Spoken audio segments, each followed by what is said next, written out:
to children and to families that were very, very hidden. In today's world, things are much more out in the open. There are a lot of services available, but nothing is perfect still.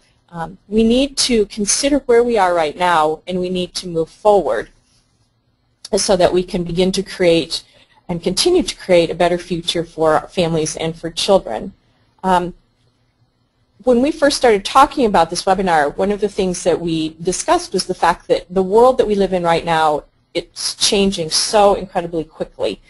Children are inundated with information about everything around them. They watch war live on television. They hear language that most of us never heard on television.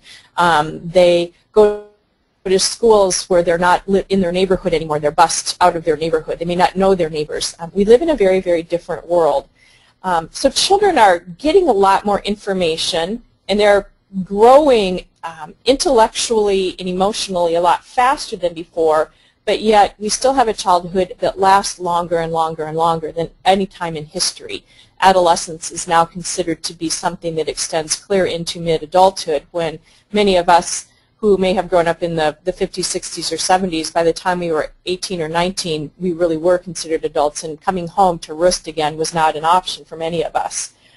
So we need to be looking at, how do we see the youth of today, and how do we see the families of today, and how can we still respect those and still provide services that will help them to be more successful and to be less likely to get involved with alcohol or other drug abuse, child abuse, or other issues that can be very detrimental to families.